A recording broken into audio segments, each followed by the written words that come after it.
Hello and welcome to this week's edition of the Premier Football Podcast on PFP Media.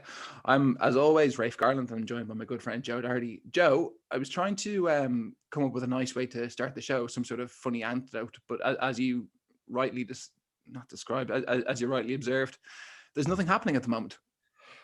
Yeah, right. We're still in level 5 lockdown. We're in 2 weeks' time it'll have been a year pretty much of this, and as such, there's very, very little to do. You're not allowed to socialize. Funny stories only happen when you are surrounded by other people. There's a rare occurrence of a funny story happening to an individual, but by and large, it happens when you're in a group situation and people do stupid shit. Do you know what is happening? The football. There is a good bit of football happening, Rafe, at the moment, and it's throwing up a few surprises as well, which we might get into today too. Man, I don't know. The football swings and roundabouts for me, and I know it's obviously easier when your team are winning and harder when your team are losing. But like, the season hasn't been the same. The quality of football, I don't think, has been the same. The number of injuries that we've seen has impacted on the quality. The fans not being there, like, it's not the same product, but it does mean a lot to us, I think, at the moment that it's still going ahead. I still think it's been pretty good. I can't think of. It's not like we're getting served what Chelsea and United served up yesterday in every game. That only seems to happen when United play in big games or when Chelsea play. The majority of the time, there are twists and turns. There's drama. There's quality. I don't know if it's because from a Liverpool perspective, the drop off has been quite remarkable, but I think by and large, I mean, look at the points totals. The points total for where most teams are right now is greater than, certainly in the top half of the table, is greater than where every team was last year. So it's a good few goals. I think it's been all right. Fair All enough. things considered. Look, you mentioned that game at the bridge yesterday, and I suppose we can start there. Get it out of the way pretty quickly. Yeah, I mean, and like you said, another big game that United don't show up for. They don't really seem to have too much ambition of winning the game. Solskjaer said after the game that these are the kind of games that they need to start winning. That their star men, the Bruno Fernandes, the Marcus Rashford, that they're not stepping up. Against the top six, I think that's still 0 goal involvements for Bruno Fernandes against the top six clubs this season. He obviously is. I think he's the second highest goal scorer in the league this season, but he does come across as a bit of a flat track bully. I don't want to call him a penalty merchant because he does produce some wonderful moments in open play. But I mean, are United relying too heavily on this one man to show up and win them games? Yes and no. I mean, clearly United. The only reason United are challenging for second place, they're not title challengers. Let's clear that up. No one is a title challenger this year. So it's a one horse race. But Bruno Fernandes is the only reason why they are where they are right now. If you take away his influence, not just in terms of goals and assists, but his leadership and how he's a very aggressive player, Rafe. I don't know if you've noticed that he's a real little shit. He's certainly someone that if I was playing central defense midfield, I'd find myself kicking a few too many times again. He's got a bit of Luis Suarez about him, doesn't he? Yeah, he does. He has that kind of nasty Latin edge to him, which is, I mean, great for Manchester United. But yeah, as you say, I wouldn't put it solely on Bruno Fernandes. I think that you've got to look at the manager as well.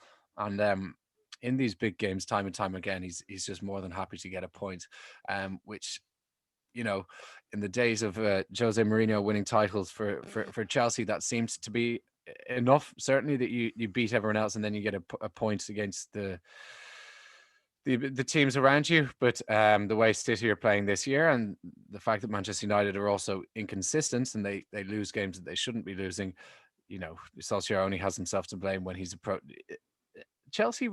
You can't say that Chelsea are an exceptional team or that United couldn't beat them. United, dropped points to Arsenal in both games.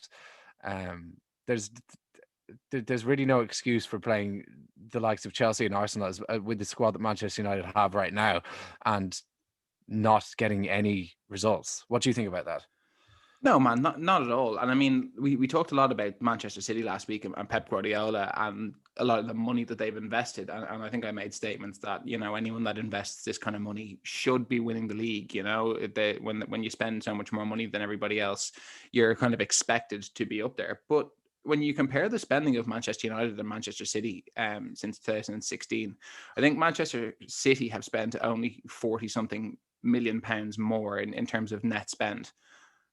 So when you talk about investment into the club, it's almost identical. Manchester City and Manchester United are the top two teams globally in terms of investment, in terms of net spend, in terms of raw capital being put on the table to go and get players. Now, obviously, Manchester United are generating a lot of this money through noodle sponsorships and, official, I don't know, slippers or whatever they like to sell. But I mean, they're still putting this money into their football team. And I think it was Goldbridge on Saturday night after the City game said, well, City had X amount of money on their bench, so how can anybody keep up with these guys? And it's not that, I mean, they have spent an outrageous amount of money, but they have spent it well. And this is something that Manchester United haven't done. And I mean, it's very, very easy to turn around and say, oh, well, Bruno is the only man and, Solskjaer needs more money to compete with Manchester City and they need better players. But I mean, their recruitment has just been so poor for so many years. And they've got this team of superstars, and they are superstars. People are saying, oh, Manchester United, they can't be expected to be title challengers. They should be, though. I mean, I know Cavani was missing yesterday, but I mean, everyone's talking about Marcus Rashford as the next England captain, and they have the superstar of the generation and Mason Greenwood. I don't know what he's doing in that first team. Like Anthony Martial is on the bench, comes on for the last few minutes. Like where are their forward players? They have Van der Beek on the bench. They have Eric Bailly on the bench. They have where's all this money gone? they don't have any injuries. I'm looking at their team, wondering where all their players are, and they just don't seem to have any. Like you said, a lot of these. If we go back to kind of when they started to spend loads of money recently was under Louis van Gaal. Moyes didn't get anything. He got Fellaini, and that was it. And that was the nail in the coffin for him. Like Pogba was missing yesterday, in fairness, as well. But where's the rest of it gone? Yeah, it's gone on dud signings. You look at the amount of money they spent on fullbacks, on players like Matteo Darmian and Marcos Rojo, and players that they've had to almost pay to leave the club and things like that. And if you're looking at the forward line, that was obviously a big point of controversy in the summer because they didn't fork out big money. Last year, Rashford had obviously expressed a desire to play centrally. I think that's not something that's ever really going to happen. He's much more effective from a wide area. But they went and they brought in Edinson Cavani, obviously on a free transfer, and he's done okay. But he's done pretty well. I think better than a lot of people expected him to do. I think he might have only scored 5 in the league, man. So I don't think he's. I'll double check that, but I don't think he's set the world alight, has he? I mean, he's not coming. He's not set the world alight. He's done okay. What do we expect from him? He's one of the best strikers of his generation, and he's got 6 in 17 in the league. Is that amazing? That's 1 in 3. Oh, that's almost 1 in 3. I don't think that's particularly fantastic. This is a guy who was scoring over 20 goals in the league campaign for Napoli, in his prime. No, Martial. You mentioned Martial, who has completely gone off the boil. I think he's only scored 3 in the league this season, which is like United themselves have scored 53. So you're kind of wondering where all of these goals are coming from. Obviously, Bruno has bagged a good few.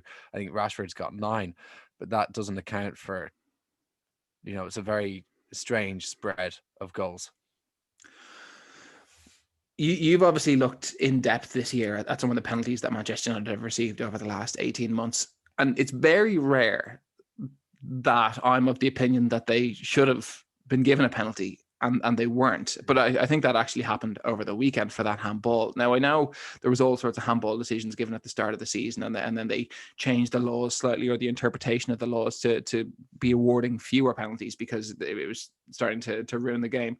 But surely that was a handball from Colin Hudson-Odoi. I mean, he struck it with his hand away from his body, and it wasn't coming at him at pace or anything. He's taken it away from the attacker. He's gained an advantage by deliberately punching the ball. It kind of bobbled up and he already had his arm out, and then Greenwood also put his arm out. But You say was it kind of struggling to bobbled up, like it bounced on the floor, No, and it then he sat struck up. it. It sat up, and then it hit his hand. And I was struggling to see did him and Greenwood hit it handball at the same time, or did Greenwood push his arm onto the ball? I couldn't quite work it out, but it was an odd. I mean, you can't have your hand there. No, I mean, it's one of those. If you had a leg lying out and an attacker went over it, you wouldn't be like, oh, well, he just kind of ran into it. Like it's clumsy. It's a mistake that the defender's made in the box. He's got caught out, and I think Yeah. United But should have why probably do had a people get away penalty. with it for handball, but they don't for a trip? I mean, you're quite right. What if the defender just has his leg hanging out and the attacker falls over it? It's a penalty, even if he didn't mean to. Even if he was, I just had my leg there, like I was just that's where my standing leg was. He's got no right to have his hands up around head height, and it's away from his body. And look, I don't know. I don't think he's meant it, but I think it's ridiculously clumsy, and then he's really got away with one there. It was very poor goalkeeping from Edouard Mendy as well, wasn't it? I mean, he just punched it straight back into the danger zone. I mean, you talk about money that's been invested badly. Just catch it. You look just at catch Chelsea. It was straight at him. I mean, there's a lot of work to be done with that Chelsea team. Like they've got 115 million quid worth of goalkeepers. That don't seem to be up to much in terms of goalkeeping. So they're going to have to either recuperate a lot of that money before they can invest in another goalkeeper, or they're going to need to keep the faith with one of these guys. And I just don't see either of them as a goalkeeper that's going to win you any sort of silverware. They don't fill me with confidence. I mean, Mendy's a number 2 for a Premier League. Kepa should have been a number 1, but he's not. He's just not. He's just not very good. I was going to ask you, when did elite Premier League clubs, start making so many poor purchases? I'm thinking of United's squad, Chelsea's squad, Arsenal's squad. Well, I mean, Arsenal have been doing it for years. Arsenal have track record in this. But Everton have been doing it for years. Spurs have been doing it for years. Liverpool did it for a few years at the start of the FSG reign, where they were trying to implement this Moneyball tactic, and they were raiding Southampton. And sure, there were a couple of good players, but I mean, we ended up at one stage with a forward line of Barini, Balotelli, and Lazar Markovic or Ricky Lambert. Yeah. Stuart Downing. Yeah, I mean, these types of players. And I think that obviously there's never a guarantee when it comes to transfers, but I think you have to go for proven success, and going out. And Kepa was not a proven success. He was a young talent that people thought, this guy has a bright future. And I think it was the same with Mendy. He had a few good months. Where was Mendy playing? Rennes. I mean, can you judge him on a few good months for Rennes? I don't think so. I mean, going back to Kepa, it's the same money that Liverpool spent on Alisson, and everyone knew how good Alisson was because of how he played for Roma. They spent more on Kepa. They spent maybe 3 or 4, a little bit more. It was around the same, Kepa right? was 72 million pounds, I think, wasn't he? So was Alisson, though. 67, maybe 70. They're about. I think Alisson was closer to 50. It was 72. It was about 75 for those goalkeepers each, I think. Yeah, but anyway, to go back to your point about recruitment, I mean, Chelsea obviously had a load of money burning a hole in their pocket. They made the decision on Kepa too late. They made the decision to keep faith with him. He made a series of high-profile mistakes at the start of the season, and then they said, "Shit, we need a goalkeeper." So they said, "Who is available out there that we can get? We've got 40 million to spend. We're not going to be able to bring in one of the top goalkeepers in Donnarumma or Oblak or somebody like that. So we're going to have to go for a second-tier goalkeeper." And I think that spending an exuberant amount of money on a second-string goalkeeper, it's no improvement, I mean, this is the same thing. And again, you were mentioning Goldbridge earlier, but he was mentioning about Manchester United's pursuit for a centre back, and apparently their number 1 target is off, so they're going for their number 3 target. And he was saying that that's how you continue to be, only challenging for top 4, and he's completely right. I don't. I don't. A great example of that is Liverpool and Van Dijk, where they tapped up Van Dijk over the summer, and they didn't get him. The deal was off, and they they waited. They didn't go out and they didn't pick up a second string centre half from Europe. They said, no, this is our guy. We're going to wait 6 months and we're going to bring him in when it's ready. And if it means that we don't finish with as many points this season, look, so be it, because this is a long-term strategy. And I think that's what we've seen with Liverpool and Manchester City. Their recruitment has been so good because they have thought long-term. Even when they were in crisis in January, Liverpool were still trying to think long-term. They didn't want to blow their budget on a second string centre half because they knew that they weren't going to get a Koulibaly or an Upamecano or whoever one of these top tier centre halves were. So they said, look, if we can't get tier one, we're not going to spend a load of cash on tier two because we don't want tier two centre halves at our club. No, of course. I think with the Liverpool situation, I have major issues with the fact that they didn't go for an experienced centre back. Oh, of course. I'm not saying it was perfect. I'm saying we can see the long-term thinking. You see the logic there. Yeah. I mean, with Chelsea, this is another strange one, because you would have thought that the Bundesliga is a good league. For me, it's the most comparable to the Premier League in terms of the style of play in German football and in English football, traditionally very tough. I would have thought that Werner and Havertz would have come in and made a seamless transition. They were both playing in clubs that were built around them. And I don't think that's a Premier League thing. I think that's a Chelsea thing, man. This is an issue that lots of players have had going to Chelsea, where they're big fish in small ponds, and then suddenly the pond is much, much bigger in Chelsea. Chelsea is a team of individuals, a team of superstars, and they don't make the accommodations for individual players the way other teams do. You're right. We could think back to Shevchenko, although he's a bit different because that Milan side was a Galactico. I think side, Fernando Torres is a good example. Yeah, absolutely. Who just couldn't cut it. Yeah, I would have expected Werner and Havertz to come straight in and start banging it, and they well might, but it's not been ideal, and neither of them are particularly. They don't have their place guaranteed. Well, Joe, what that result means is that obviously second place and fifth place drop points. Third and fourth drop points as well. Third place, Leicester City, were playing your team, Arsenal. I know you watched that game with a lot of interest. Obviously, Arsenal went to go down early on, having made wholesale changes from midweek. Obviously, the team selection did come back in favour of Mikel Arteta, but how were you feeling after maybe 6 minutes or so when Yuri Tielemans had the ball in the back of the net? Yeah, not good. I was putting out a lot of negative tweets because I felt that we had just given, Arsenal have started so poorly in a number of games recently, especially in the Premier League, conceding early, like against Man City, just gifted them an early goal. It was the exact same here. They gave themselves a lot of work against Benfica as well. Yeah, they exactly. These individual errors, again, an individual error led to the goal on yesterday on Sunday, but then Leicester just let Arsenal have the ball. And this troubled me for a while because I thought that, this is what Leicester do when they play most teams, but especially Arsenal. They've always hit them on the break with Vardy. And I was like, oh, they're just giving us the ball. But eventually Arsenal ended up scoring from a set piece, and Leicester out-Leicestered themselves.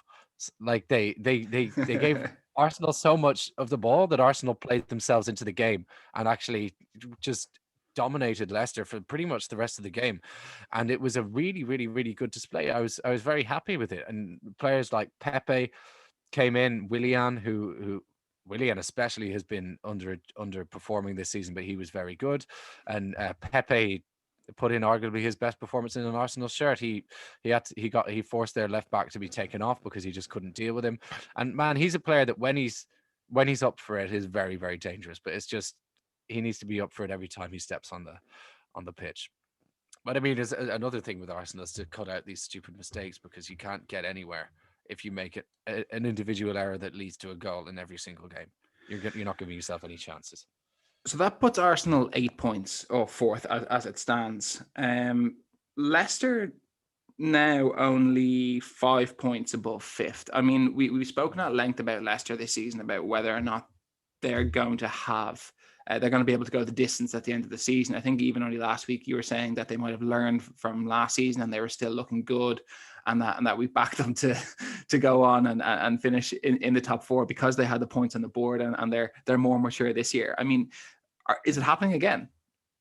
Yeah, well, I mean, I think that after that loss to Slavia Prague at home in the Europa League, that was is a clear indicator. Vardy's not scoring goals. He scored 1 in 11 now.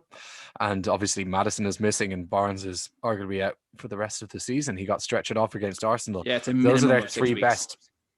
Yeah, those are their three best attacking players.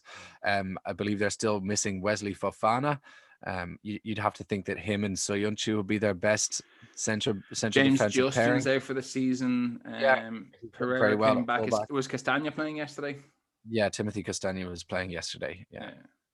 Yeah. No, so they're missing 5 key players, and they've got. This is an interesting thing. If you compare Leicester and Arsenal, they were both having to play with changed teams yesterday, and Arsenal's changed team was so much better. It's like, I mean, obviously Leicester's key players are the ones that make the difference, but it does say a lot that Arsenal actually do have a much deeper squad than Leicester, but Leicester have been competing in the Premier League at a much higher level for the past 2 seasons. Right, 4th place West Ham dropped points. Well, I say drop points. They were beaten 2-1 by Manchester City, and they gave them a bloody good game. Where do we? I know that we keep saying surely West Ham aren't going to finish in the top 4, man, but they're playing really, really well every week. Really solid football, and I'm actually I would say that they were actually really unlucky to be beaten by Manchester City. Yeah, I can understand that as well. I kind of wonder where this form has come from and these performances have come from. This is by far and away the biggest surprise in the Premier League this season. I think it's more surprising than Liverpool dropping off. I thought West Ham would get relegated. I think we all did. I mean, they were dire last season. They survived by the skin of their teeth. I didn't think that their recruitment was as good as Aston Villa's. If you compare, they had very similar seasons last season, both surviving late on. And Villa's recruitment, looking at that, everyone was like, yeah, they're going up a level, but it wasn't really the same for West Ham. But it has been.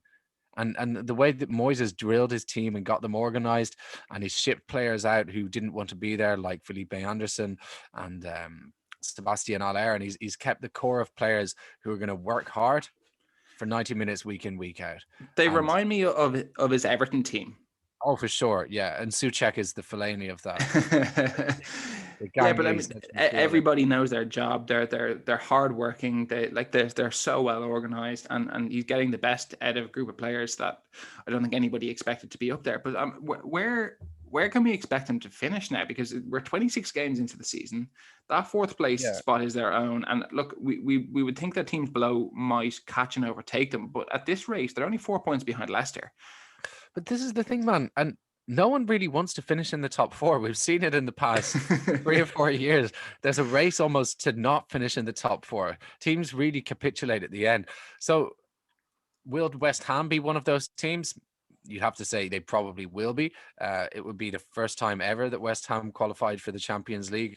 I think the highest they finished before is 5th, and they've done that twice. So it will be their highest finish in the Premier League ever. It's just so difficult to predict, Rafe. I mean, 12 games is a lot, but at the same time, it's nothing. So it's just about who can be consistent over the rest of the course of the season. I expect Leicester to dip. I expect Liverpool to gain form. I expect Arsenal and Chelsea. I expect the more established teams to hit form at the end of the season. Well, what we saw over the weekend was United, Leicester, West Ham, and Chelsea all dropped points, whereas Liverpool, Aston Villa, Spurs, and Arsenal all gained points to kind of narrow that gap and squeeze the top half together. Leeds dropped down to the bottom half. Aston Villa, Joe, they are level on points with Spurs. They've got 2 games in hand. I know we've said games in hand don't mean a lot, but if they win their games in hand, they're potentially level with West Ham as well. I mean, go on.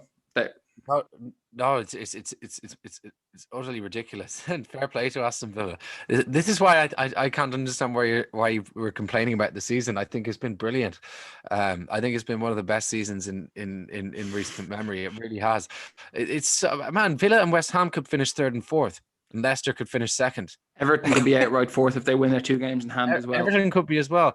But at the same time, it could be Manchester United, Liverpool, and Chelsea who finished 2nd, 3rd, and 4th. Or one of Spurs and Arsenal. I don't think both of them will, but one of Spurs and Arsenal could just go on a crazy run and finish the season on a high. Let's talk about Spurs for a minute. Joe, that they won 4-0 yesterday, which looks like a brilliant result on paper. And, it's probably been deserved considering the run that not deserved, but it's been due, considering the run that they've been on. Arsenal briefly went ahead of Spurs yesterday for about an hour or so. We spoke about Jose Mourinho potentially getting sacked, and you were saying they're hanging on for this cup final. Does that result change anything? I'm not entirely sure that it does, Rafe. It was a good win. I think the 4-0 win is better than a 1-0 win. I think we would have expected. It's better than a 4-0 defeat. Yeah, it is. They're also going well in the Europa League, and they've got a favourable draw against Dinamo Zagreb. Although we've seen with Leicester that you can easily lose to a team that's weaker on paper. They still, to be fair, have a lot to play for. They're obviously in the final of the League Cup, and they're in the last 16 of the Europa League. Here's the thing: if they beat Fulham midweek, they'll have played the same number of games as Liverpool, and they'll be 1 point behind them. It puts a different perspective on things. If they beat Fulham. Exactly. Yeah. If they beat Fulham, I don't know. I don't know, man. Spurs have not been very good this season. I think that's clear. Where would Spurs want to be? Well, under Pochettino, before he got sacked, Spurs were in the Champions League final, and Spurs were finishing in the top 4. Then obviously he had a poor start to the season, and they pulled the plug. We've seen this mid-season decline from Spurs. Do you think that they could hit form again now? Would it be the right time for them to hit form? Yeah, it would be. Obviously, Gareth Bale scored twice and assisted. Positive sign. Kane is back and back on the score sheet. Yeah. So if they can start playing more positively, I think that they'll do much better. Obviously, they did that on the weekend. Mourinho needs to stop playing such defensive football with this squad, because if he plays they'll score a lot of goals. He started Bale, Moura, Son, and Kane yesterday as a front four, and obviously the results were there to be seen. If Gareth Bale can continue maybe the form that a lot of people expected at the start of the season, are they a different entity with somebody like him in the team? Well, I'm not entirely sure that they are, because he's been so par for the majority of the season. I'm not going to start saying that. How do we judge Gareth Bale? Do we judge Gareth Bale for scoring twice over Burnley, a Burnley side that are well down there and have a depleted squad and wouldn't usually turn up at Tottenham expecting anything? I believe they lost 5-0 there last season. I mean, is that what we judge a player like Gareth Bale on? I don't think so. I think we judge Gareth Bale on his performances in the big games. And I think the proof is in the pudding that Mourinho will not be playing a front four like that in the big games. I think he'll be playing Son and Kane, and then he'll be playing a defensive right winger in the shape of Moura or Bergwijn. Obviously, they can be more attacking, but he'll instruct them to play defensively. He is in the North London derby. He is not going to set up with that front four. But why not though? We talk about players. That's not how he does it. We talk about players needing time to adapt to the Premier League. Maybe Gareth Bale has needed time to readapt, to get his fitness right, to sort himself out physically and mentally for this. And it's been 6 months now since he's come back. Yeah. If he was to finish the season strongly, look, he's not going to be expected to play every single game, but if he plays 2 out of 3 games, and he can continue at 70-80% of the form that we know he's capable of, I mean, that's like a new signing. Yeah, it would be a big plus for Spurs if he decided to start putting performances like that every week. I can see how unhappy you are at the thought of Spurs finishing the season well. Right, look, the other game up the top end of the table. Obviously, Liverpool played yesterday a 2-0 win over Sheffield United. It was far from far from comfortable. Liverpool maybe dominated possession. They didn't create a whole load of chances. They were shaky enough at the back at times, but I don't think anybody cares. It's another 3 points for them. It stops the rot. They'd lost 4 games in a row in the Premier League, so stops the rot for them. It's a third win in 12 games for them, and I think that in the absence of Alisson, with the third choice goalkeeper in net, with the 6th and 7th choice centre halves, the whatever it is, 19th different centre half pairing. It was all about the results yesterday for them. Yeah, I think that's one game where Liverpool could get away with playing pretty much anyone in goals. Or I think I could have played in goals.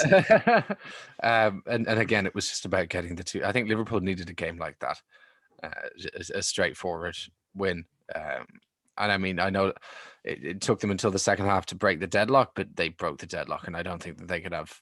They just needed to get 3 points on the board and return to winning ways. And it was as well good for Firmino to get a goal. It'd be nice if it was taken off him.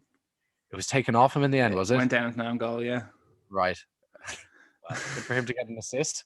Yeah, exactly. Assist? Well, on fancy football, it would have gone out as an assist. It was a shot off target that was deflected in. Yeah. But what about Firmino though? The build up, like he did make that goal. He beat 2 players dribbling a lovely little 1-2 with Curtis, step past another player, and then finally did get a shot away. The thing about Firmino is though you can see how low his confidence is. I mean, he was actually presented with an open goal at one stage in the first half. He attempted to pull the ball back from Mohamed Salah and misplaced the pass. And I mean, I know still images are never a true reflection of the moment, but there are still images of the ball at his feet 8 yards from goal with Aaron Ramsdale lying on the goal line, out of position, and you're just thinking, anybody at any level should just be sticking that in the net. Yeah. Diogo Jota was due to return for Liverpool yesterday, but he missed the game through illness, rumored appendicitis. It's not that I don't want to say that they've been unlucky, but I mean, it just seems to be one thing after another for them. Yeah, they've had a hell of a lot of injuries this season, Rafe. Sorry, someone was just knocking on the door. They've a hell of a lot of injuries this year, Rafe. Obviously, it's unlucky for Jota to have another setback. It'd be nice to see him back sooner rather than later. There is talk of players returning though for the Chelsea game, and this is a massive game midweek. Chelsea-Liverpool on Thursday. Is it more important for either of these teams to win, or is it just most important that neither of these teams lose? Do you think we're going to see another 0-0? Chelsea will look for a draw, 100%, and I can't see Klopp going and looking for a draw. It's not how he's ever done things. So I would expect him to be looking for a win, but Chelsea would be difficult to break down. Tuchel has set them up very, very solidly, and Liverpool are not in the greatest of form in regards to scoring goals. So yeah, I think that there might be a chance of another drab 0-0. So for fantasy football players, fill your defenses with Chelsea and Liverpool players. I don't think so, because I don't think either of those teams defend particularly well either. Well, Liverpool certainly don't anyway. Down the bottom of the table, I suppose the only big news, the big change, Brighton again, incredibly unlucky for the second game running. They find themselves now level on points with Newcastle and 3 points clear at the drop. We were ridiculing Barry Glendinning last week for suggesting that they might go down. Joe, is there a real possibility that Brighton get relegated this season? Yeah, because they don't have any luck, Rafe. Or any goal scorers. Or any goal scorers, yeah. And that's not a good combination. It'd be rare when there's a team that creates so many chances that it goes down. Like on paper, they don't deserve. Well, in terms of XG, if you're an XGite, they don't deserve to be there. But that's where they are, and they just don't score enough goals, and they concede too many. So it's not a good combination, is it? No, and then they've had a couple of shocking refereeing decisions go against them as well. But I suppose every team in the league has at this stage. Look, Joe, I know you've got things going on there. There's a man arrived to do something with some glass, is there? There's something like that, yeah. Well, look, you know what happened? The Velux window exploded, like it combusted. And he had to come down and strap it together, and now he's come down to replace it entirely. So come down from the north as well, to be fair to him. So a long drive down and a long drive back. All right. Well, look, we'll leave you go. Yeah. Entertain him anyway. Sort him out with a cup of tea, will you? I will do. Yeah. All right. Cheers. Look, thanks for joining me today. And we'll talk to you next time. Yeah.